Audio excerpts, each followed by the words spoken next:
শাসক দল তার নেতাকে বাঁচানোর চেষ্টা করছে এবং পুলিশ অফিসারের মোবাইল নিয়ে নেওয়া মানে বাজেয়াপ্ত করা, অর্থাৎ যে প্রমাণ এভিডেন্স যেগুলো ছিল ফার্স্ট হ্যান্ড এভিডেন্স সেগুলোকে ধামাচাপা দেওয়া, সেগুলোকে নষ্ট করা, এটা একটা দিক যেটা সবার কাছে খুব পরিষ্কার হয়ে গেছে। ইউনিফর্মের অপমান তো বটেই, যারা রক্ষক, যারা আমাদের রক্ষা করবেন তাদের অপমান, ইউনিফর্মের অপমান, অ্যাট দ্য সেম টাইম বাংলার অপমান।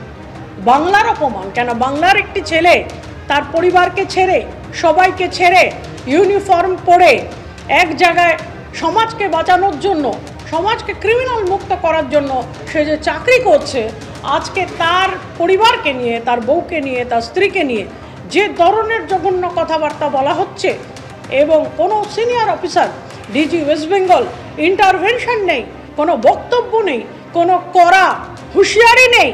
কুকথা কাণ্ডে রাজ্য পুলিশের ডিজিকে চিঠি দিয়েছিল জাতীয় মহিলা কমিশন। যে চিঠির উত্তরও আসে পুলিশের তরফ থেকে, তবে পুলিশের দেওয়া সেই উত্তরে সন্তুষ্ট নয় জাতীয় মহিলা কমিশন। অনুব্রত কাণ্ডে জাতীয় মহিলা কমিশনের চিঠির উত্তর বীরভূমের পুলিশ সুপারের। বোলপুর থানার আইসির মা এবং স্ত্রীকে কদর্য ভাষায় আক্রমণ করেন অনুব্রত মণ্ডল এবং সেই অডিও ভাইরাল হওয়ার পর রাজ্য পুলিশের ডিজিকে চিঠি পাঠিয়েছিল এনসিডব্লিউ। কি কি পদক্ষেপ করা হয়েছে তা জানতে চাওয়া হয়েছিল সেই চিঠিতে, আর সেই চিঠির উত্তর দিলেন বীরভূমের পুলিশ সুপার। যদিও চিঠির উত্তরে খুশি নয় এনসিডব্লিউ, এমনই জানাচ্ছেন কমিশনের সদস্য অর্চনা মজুমদার। বোলপুর থানার আইসির অভিযোগের ভিত্তিতে অনুব্রত মণ্ডলের বিরুদ্ধে মামলা রুজু হয়েছে। ঘটনার তদন্ত করছেন বোলপুরের এসটিপিও। অভিযোগকারীর বয়ান রেকর্ড করা হয়েছে, জিজ্ঞাসাবাদ করা হয়েছে অনুব্রত মণ্ডলকে। এনসিডব্লিউ এর চিঠির উত্তরে এমনই জানিয়েছেন বীরভূমের এসপি।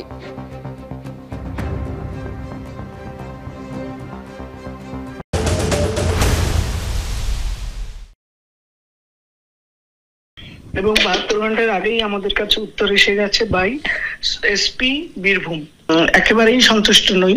এরপরে ফার্দার কি স্টেপ অফ অ্যাকশন কিভাবে হবে সেটা আমরা করব।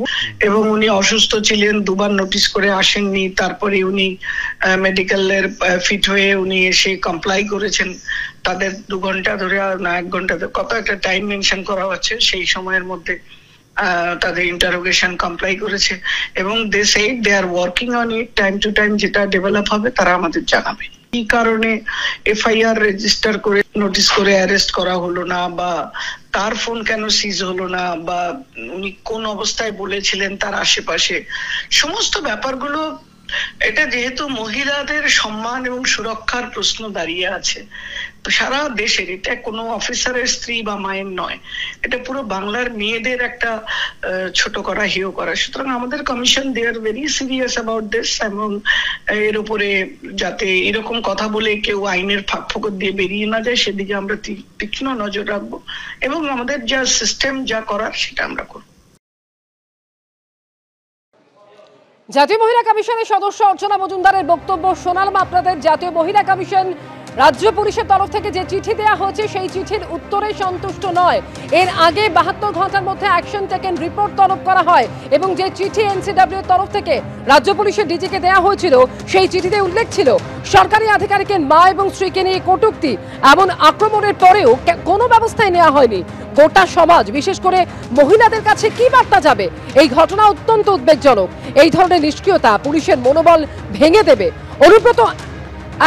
অনুব্রত একই অপরাধ বারবার করেন, আগে সিবিআইয়ের হাতে গ্রেফতারও হয়েছেন। অবিলম্বে অনুব্রতর বিরুদ্ধে কড়া এবং নিরপেক্ষ আইনি পদক্ষেপ নেওয়া হোক। পুলিশ কড়া পদক্ষেপ না করলে আইনি পথে হাঁটবে জাতীয় মহিলা কমিশন। রাজ্য পুলিশের ডিজি রাজীব কুমারকে চিঠি দিয়ে জানিয়েছিল এনসিডব্লিউ।